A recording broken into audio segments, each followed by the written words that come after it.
Okay, Chris Squire interview coming up. 1 minute. We got it.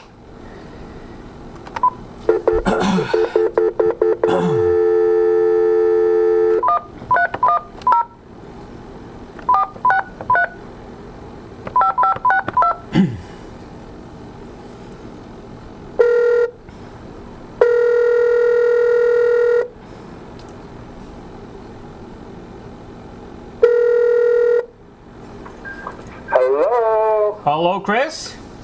Yeah. Ray Shasho with the Examiner and CBS. How are you? I'm fine, thank you. Well, that's good to hear.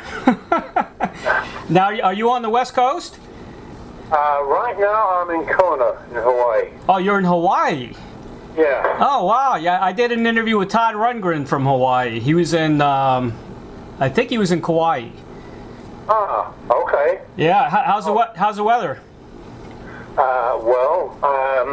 I think it's just what it always is, 85, sunny, and gorgeous. That sounds like where I'm at. I'm in Florida. And I think the weather's probably a little similar. It's similar, but I think the thing about here is that it's like this every day of the year. But, yeah, that's which must be weird to live here and never really have a season, but yeah. Now, are you living there now? Are you living in the state? Oh, no. We just did a Pacific Rim tour of New Zealand, Australia, Japan, Jakarta, and we, on our way back from there, we did 2 shows in Honolulu and Maui, and so I, thought, well, it's obviously the perfect time to stay on and grab a little R&R at the end of that tour. There you go. That's what. Yeah. Yeah, and you got another. I guess the tour. I thought the tour kicked off. Was it July 13th? The other tour, right? Of the States. The summer U.S. tour. For yeah. Yes. Yeah, I think somewhere. I think it's maybe a little early. I don't know if they added a couple more shows at the beginning yet, but they were talking about it. But something like that, yeah. Well, we're not only promoting Squacket, and I am pronouncing that right. Is that right? You are pronouncing it perfectly right, yeah. But we're also promoting, yes, we'll be at Ruth Eckerd Hall in Clearwater, Florida on July 29th. Okay. So, with Procol Harum. So, we got 2 things going on here today. I do want to say my 2 favorite albums of all time are Fish Out of Water and Trick of the Tail. So it's going to take an act of God for me not to like the new album. Have they sent you a copy of it yet? I have a copy. I got it from the Chipster PR. Oh, okay. Well, is it with a sleeve and everything, or just? No sleeve. It tells me the all the titles. There's no lyrics and no lyrics, no credits, nothing like that, right? No album cover design or anything like that, which I'm really missing because you guys always have the best designs ever, So actually, the Squacket album cover is really strong. I think you'll like it. I hope they end up sending you a proper copy once it's available. Well, I'll make sure I get one. That's for sure. Yeah. Oh, okay. Good. The album. You like it? I love it. I really do, Chris. And I am so happy because there's so many legendary artists today that are re-releasing new material. Progressive rock guys. And I love progressive rock. That's my thing, Right.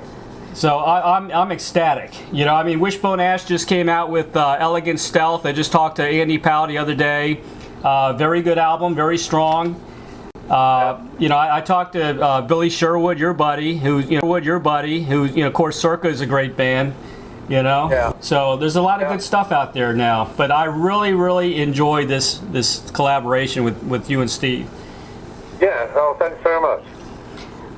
It seems to me that you guys had a chance to really spread your wings on this one too, so to do something a little bit different. The thing is about this project, it was really just two guys getting together, Right. and there was no pressure that we had to make an album for a label or anything like that. It was just the two of us getting together, and in collaboration, of course, with Roger King, Right. who was also part of the project.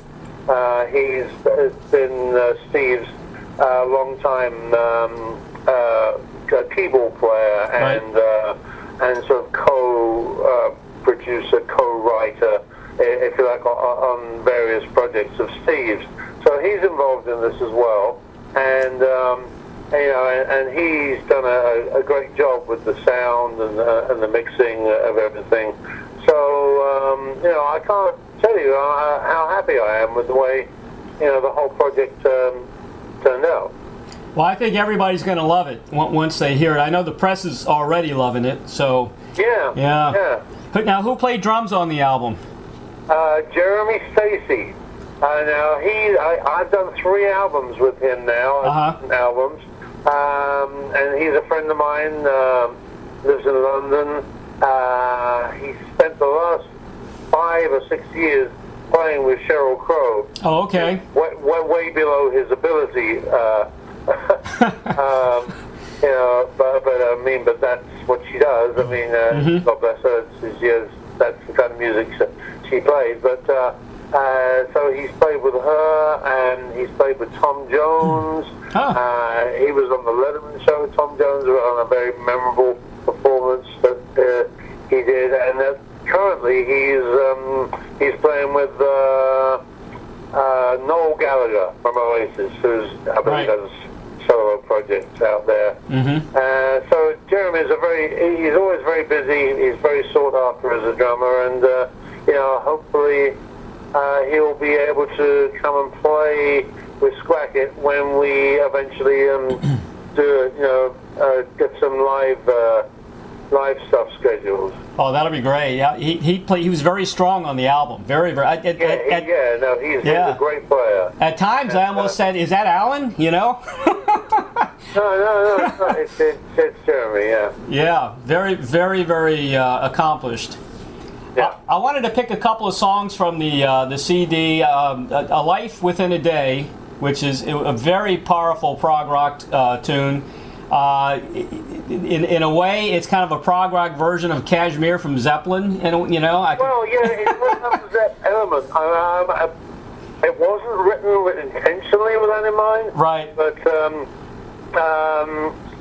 but obviously, when we were putting it together, I saw that it had that element in it, and of course, I've always loved Kashmir, so I don't have a problem with that.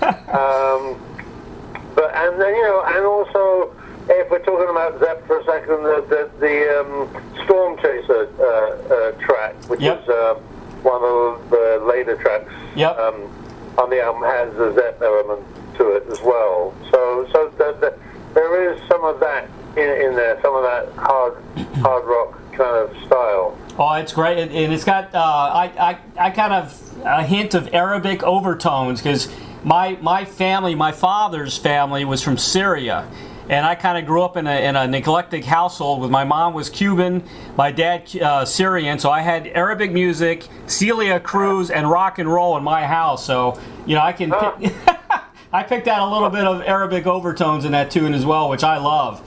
Yeah. Cool, I'm glad. There's a sound in that kind of sounds like a race car. Do you know what I'm talking about? It's kind of like a race car revving up. Was that the guitar, or was that? That's guitar. Okay. Sure. Yeah, I'm pretty sure that's Steve with the whammy bar. That was that was very cool. Yeah. And of course, your playing is awesome as usual. Thank you. And the I really heard the harmonies sounding very different, and I think you mentioned this in an interview, kind of like Crosby and Nash. Yeah. I did. Yeah, there's definitely a bit of that element to it. In fact, it was one of the bonuses from this project was when Steve and I started singing together, right. And we both realized how good our voices sounded together. And I have to be honest, going into this project at the beginning, I didn't really even know that Steve sang at all. I didn't either. So yeah. That was a big plus for me.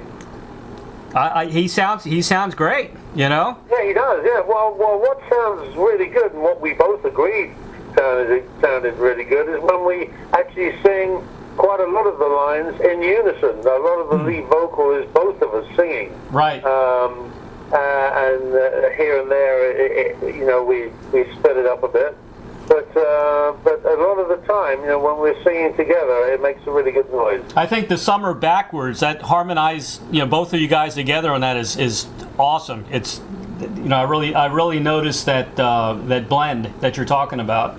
Yeah, it's really cool, isn't it? It's very cool. So I'm really happy. I mean, I don't need to sound boastful, but I'm really happy the way that turned out. And once again, I'll have to say, thank you to Roger King because of the way he mixed it and the echoes he used, etc. It's really good. Yeah, it's very well produced. Yeah, very well produced. Yep. Yeah. There's on Divided Shelf at the end of the tune. It's a weird sounding. It kind of sounds like an old time song or a wartime melody. Yeah, it does. It's like an old movie thing or something. How'd you implement that? Once again, that's Roger's contribution. Okay. To the record. So right. He's quite an expert with keyboards, and he threw that little bit in. That is. I can't take credit for that. It's his. That's a really cool effect. I've never heard that before. No, that sounds great. Yeah. And Aliens, what was the origin behind that song? What inspired the lyrics from that? I guess you're saying, do you believe we've been visited by aliens? Are on the Earth from the future, or something like that, right? Aliens are only us from the future. Right. Yeah. So that's something I've thought for a long time, because if you consider that the human race is gonna probably go on and progress, through this century and and the next one, it wouldn't surprise me at all if in the future, when we're not eating steak dinners anymore, that we look probably like the idea of what aliens are, right? And and that of course by then we will have developed time travel. Sure. See. Yep. Otherwise, look how far the human race has come in terms of air and space travel in the last 100 years. So, in the next couple of thousand years, you've got to believe that we're going to be able to do all kinds of amazing. Oh yeah. Now, do you believe that we've already been visited by alien life? Well, I believe that the aliens are us from the future. Okay. And that really, that's the whole point of that song. Right. And that really the aliens and the spaceships are us doing a kind of a educational class. So, today we're going to go back to it's 2012 and look at how people were living then. Exactly. Thing. Yeah. And that's what it seems to me to be a very plausible reason that explains a lot of phenomena, as opposed to little green men with one eye from outer space, from another planet. That seems less plausible than the fact that aliens are probably us. Yeah, exactly. Well, I'll be honest with you, Chris. When all through high school, I was a huge fan of Yes. I saw you guys 5-6 times in concert, and I even had this discussion with John Anderson. I really thought you guys were from another planet. Well, in his case, you have a good excuse. I want to say John said all good things about you guys when I interviewed him. Because I did ask him about how he was not in the band anymore and things like that, and he said all great things about you guys. So when was that? How long ago was that? It wasn't that long ago. It was probably I don't know, maybe 5 months ago, 4.5 months ago, 5 months ago. Oh, okay. Right before he hit the road again. Yeah, that's nice to hear. I'm glad that that's his attitude. You know, I'm really heartbroken when that happened. You know, I got to tell you. Well, no, I mean, unfortunately, you know, John had some medical problems, and he really couldn't really commit to be able to doing, you know, that kind of level of touring anymore. Right. And so, you know, it's just, it's a shame. It's a shame, You know, but the rest of us wanted to carry on, and you know, so, you know, we had to make the adjustments. Like, I guess, you know, yes, to me now is evolving into it's like a sports team, right, or an orchestra, right. And it's not beyond my the possibility that there could still be a yes in 200 years' time, but just with obviously different members. Sure. And unless the medical profession come up with something extraordinary. So, do you see what I'm saying? There could be a yes in 100 or 200 years' time, and you know, and then it becomes more like an idea, like a symphony orchestra, you know. Yeah, exactly. I mean, that's the only way you're going to be able to carry on the legacy, you know. Yeah. Pretty much. Exactly. Yeah. Yeah, I talked to Ian Anderson not too long ago as well, and he was saying, you know, essentially we're just a bunch of different people in the bands all these years anyway, you know. So because he's not calling himself Jethro Tull on this Tab 2 tour, you know, he's just, you know, now he's just billed as Ian Anderson. So right. Yeah. Right. So it's you know, essentially the same thing. He's got a lot of different players, and but you know, if he goes, that's the band in my opinion. I don't know how you're going to replace him. You know. Oh well, yeah, exactly. Well, you know, everyone's really replaceable at the end of the day. I think. You know, I mean, our new singer John Davison has turned out to be really, really good. We've done this tour of you know, the Pacific Rim with him, and he did really, really well. So I haven't had a chance to hear him yet. There's some YouTube stuff there if you want to check it out. Yep. From that tour, so he's real good. Definitely. Well, back to the album real quick. The Storm Chaser, like you said, that is another awesome tune. To me, that sounds like a soundtrack for a movie. You know, it really does. Let's hope someone in the movie business. Well, I'll hint around. I got some connections in Hollywood. I'll work it. And I'm looking at my notes here. I mentioned my favorite tune is on the CD is "Can't Stop the Rain." That's my favorite tune. It's very powerful. I brought that tune to the project. Well, see, it reminded me of Fish Out of Water. That's another reason. It's got the little hints. It's a little bit like that. Sure. And also it's got a sort of a 60s flavor, I have to say. Yep. Almost like a Burt Bacharach kind of tune. It sure does. You know, of all those great songs he wrote for, you know, Dionne Warwick and artists like that in the 60s. And so, you know, I'm really glad, really happy the way that turned out, that track. Then it fades into the Perfect Love Song, which, you know, it's a perfect, you know, conclusion to a fantastic CD. It really is. Yeah, I think we got the order of the songs really right on the album, and you know, it's turned out great. I gotta talk. I tell you what, you know, because my wife is supposed to be on vacation. My little girl. Can we just maybe have a couple more questions and wind it up? Yeah, no problem. I knew I only had like maybe 30 minutes anyway, so no problem. Yeah. Okay. The wife comes first. Well, I've already been on the phone for the last hour and a half. So Fish Out of Water. I have to tell you, Chris, that was a masterpiece. Okay, and I was a little surprised there wasn't an immediate solo follow-up to that. Is that pretty much because you were? Here's the deal with that. Okay. A lot of the reason of why that album has such a great vibe about it, and I'm not boasting because it's my album, but was also because of the involvement of my lifelong friend Andrew Jackman, who did all the orchestral arrangement, Right. and worked with me a lot on during the preparing the album, writing it. Okay. And so unfortunately, he's no longer with us. He unfortunately had a brain aneurysm. That's a shame. And died instantly, and that was a real shame. Yeah. So